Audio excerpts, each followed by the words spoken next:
welcome to another new series on my new YouTube channel, and something that I've been really highly anticipating bringing to all of you as my viewers. Anyone who is familiar with my work in Planet Coaster knows that one of my absolute favorite things to do is to build covers for carousels. It does seem like sort of a niche interest, I suppose, but for some reason it's just one spot that I really seem to shine as a creator.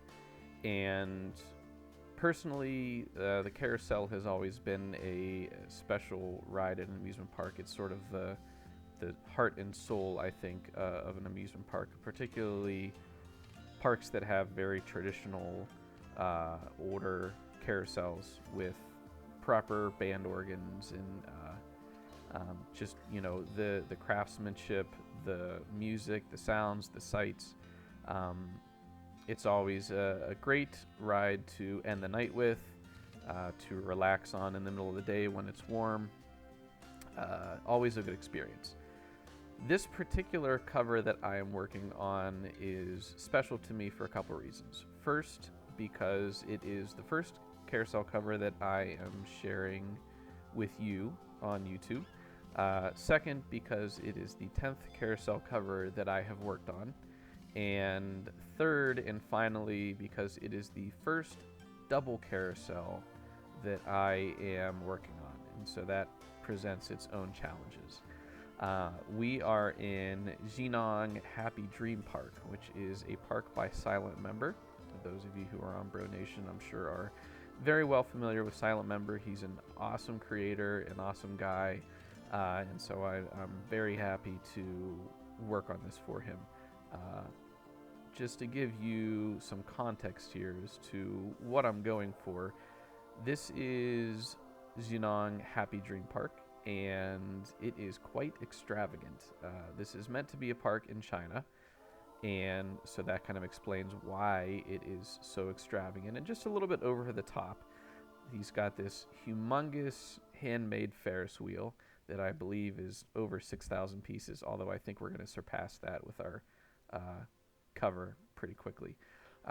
This humongous hotel that is just absolutely towering over top of, you can see the mascot down there. It's just a huge grand entrance. And not to give too much away, although he did give me permission to show off things, you know, that were in the background, but I don't want to show all of his work without him having the opportunity to do so himself. So anyways, back to our main goal here. That sort of explains why we're going for a double carousel here. Really just over the top. I know that there are double carousels out there, the most extravagant of which I can think of would be the carousel at California's Great America. Double carousel, very, very grand, picturesque landmark at that park, and I believe it has a twin at Six Flags Great America. So that's some of the inspiration we're going to take from this. Now, I'm going to do this episode in an update style, and I think moving forward, if I do any other carousels, which I hope to do for you guys, we'll do it in the same style. So in a moment here, we're going to see our first update, and I'll meet you on the other side.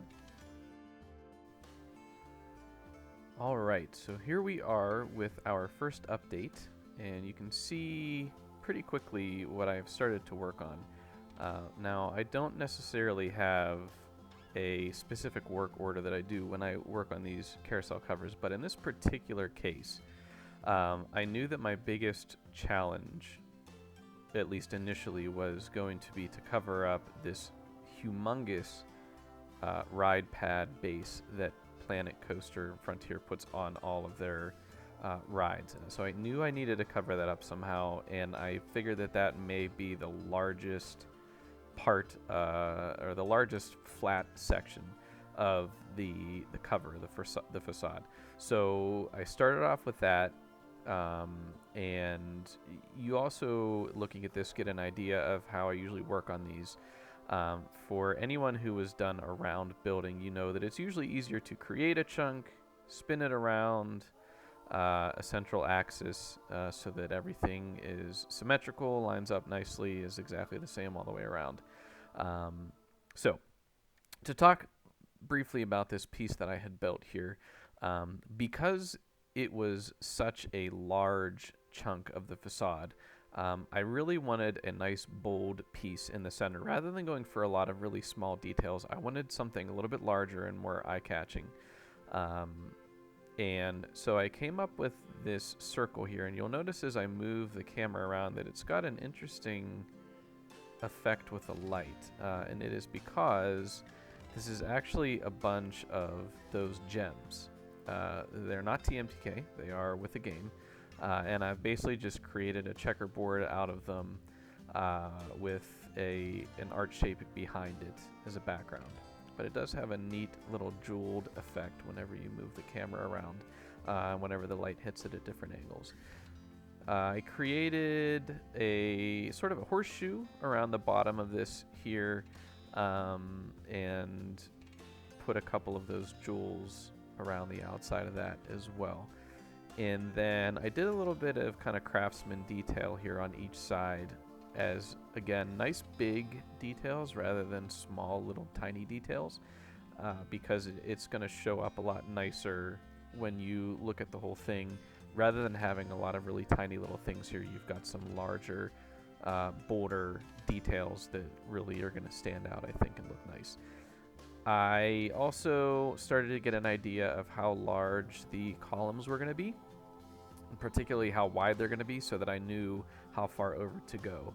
And you guys will see here, sort of part of my method, anything that is a circle or that has a curve to it, I really try my best to get nice, even, perfectly circular curves whenever I want that. So you'll see here that I've got a couple different circles that I've already started, and some of these I don't know if are actually being used anymore, but for example, this red one here in the middle, I believe, is the circle that I use to create the circle around the gems in the center there.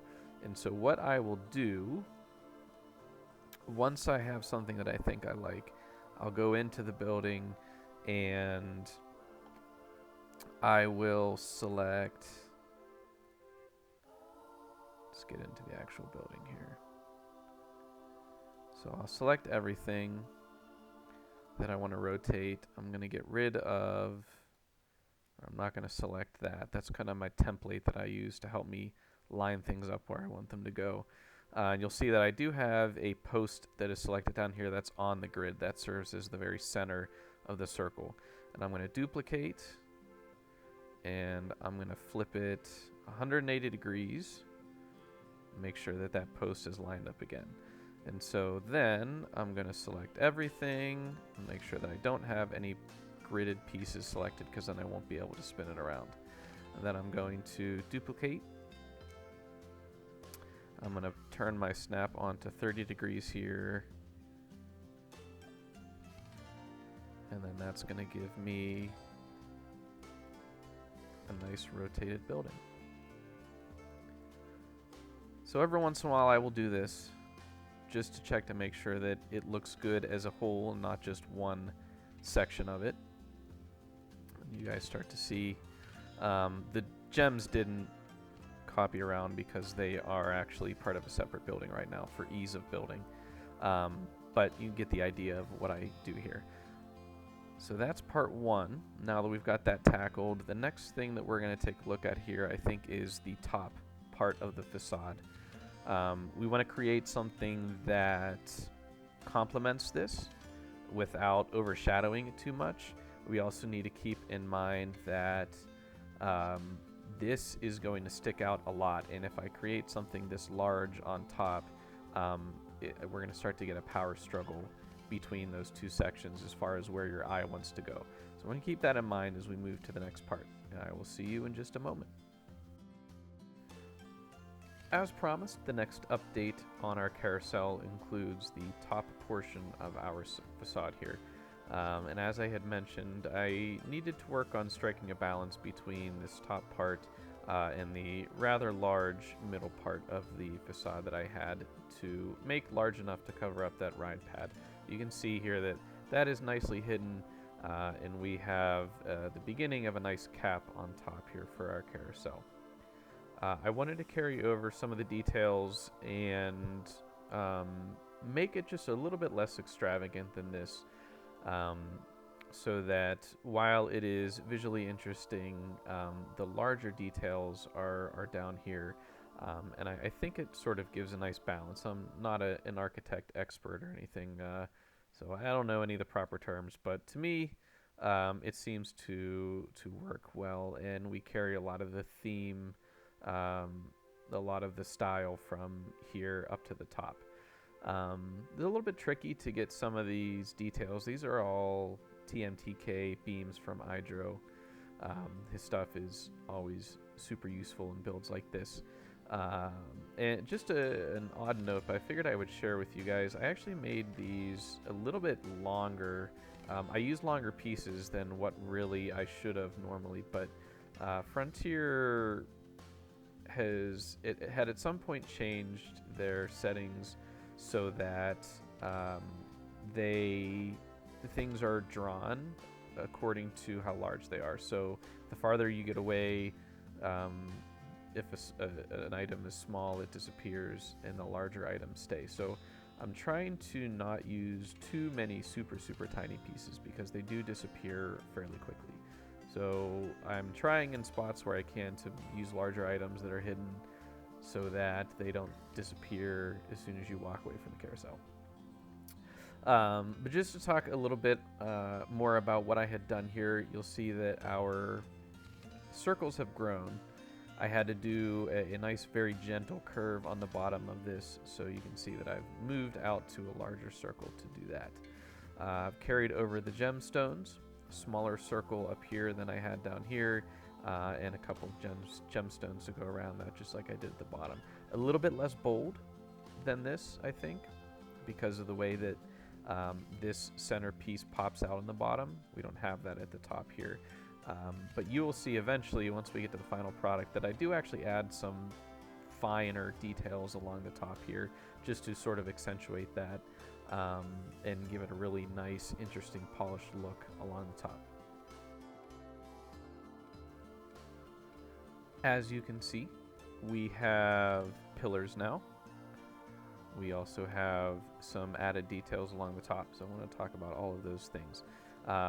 These pillars were a hotly debated topic on Bro Nation, and I will post a picture on the screen here so that you can see what the other option was. Now, my personal preference after having done both in a decent amount of detail is the ones that are currently on here. But I will say the other design I was looking at was a little bit more formal.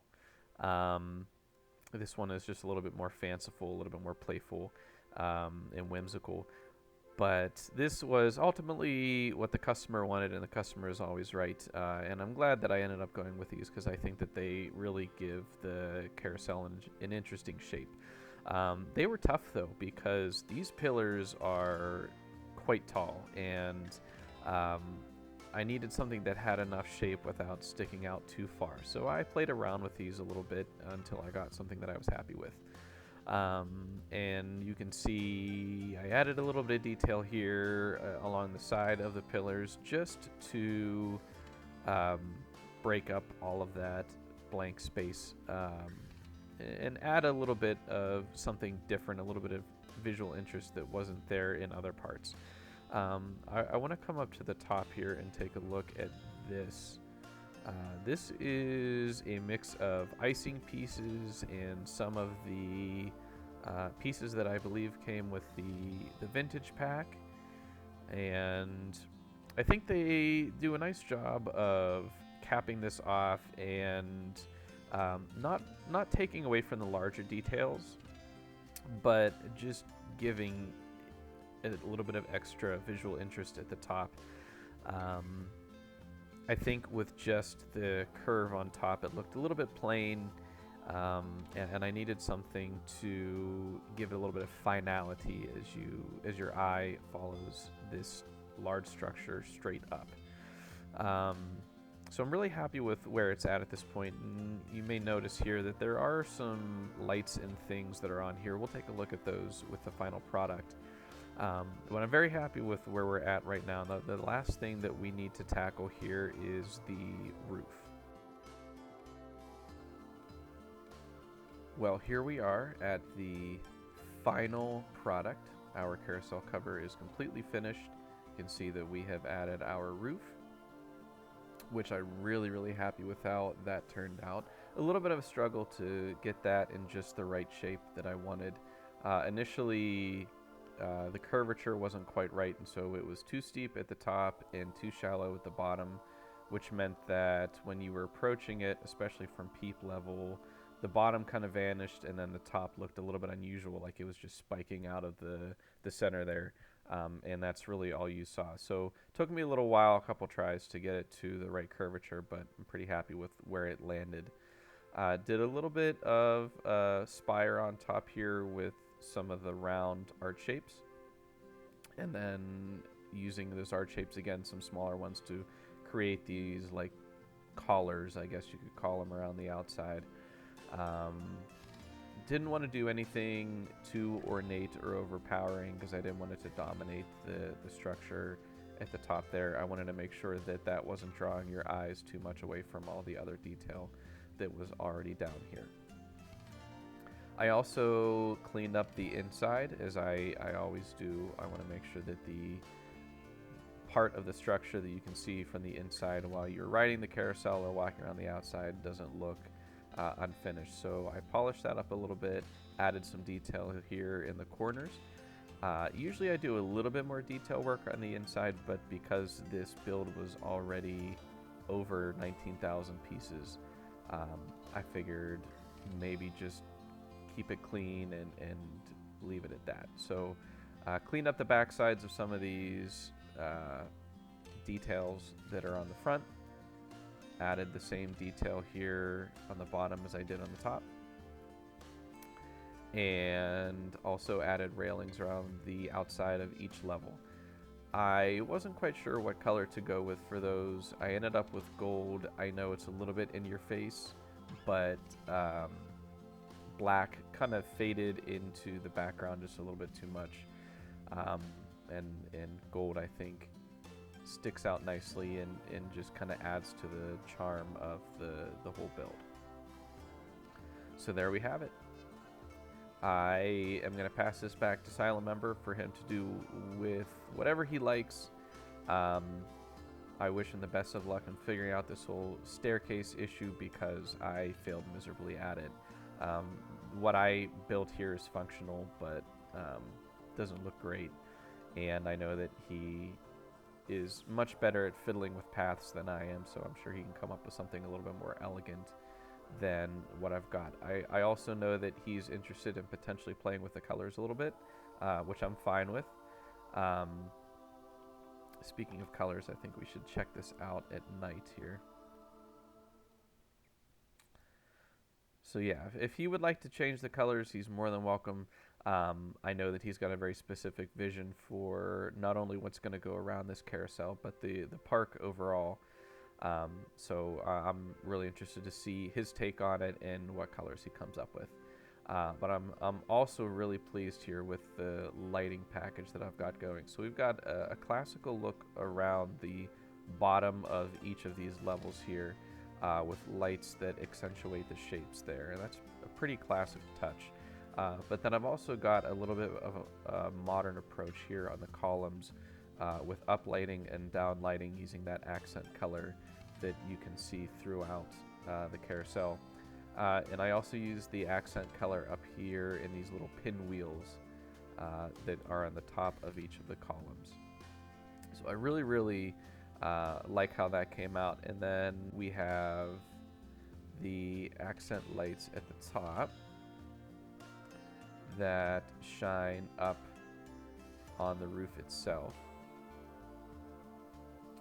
that are just white lights, but they, because they're white, they allow you to see each of the different colors that are on the roof really well. So the gold comes out nicely, as well as the blue and the aqua. And all those lights do is keep the roof from disappearing at night. It remains part of the structure, you know, a prominent part of the visual interest at night. So that is our finished carousel, my 10th carousel build, and the first double carousel that I have done. And I'm really, really pleased with how it came out, and I hope that you all enjoyed going through the build with me. If you are wondering what the rest of this park is all about, I strongly recommend that you hop over to SilentMember's channel. I will put a link down in the description of this video so that you guys can all find your way there. Take a look at what he's done with the park and some of the other projects, and I strongly recommend you guys to subscribe to him as well, and continue to follow all of the awesome stuff that he is doing. If you're wondering what the first 9 carousels look like, if you haven't seen any of those on Bro Nation, I am planning to do some sort of video to show those off, although I might put a couple of them together into one video, because I don't have build progress the way that I did for this one. And then moving forward, if I make any new carousel covers, provided that you guys enjoyed this one, I will make sure to create videos for those as well. And if you have any suggestions, anything you'd like to see, or anything you'd like me to talk about during those videos, please leave a comment and let me know. I'll be more than happy to try to work that in. With that, I hope you guys enjoyed the video, and I look forward to hopefully seeing you in the next one. See you later.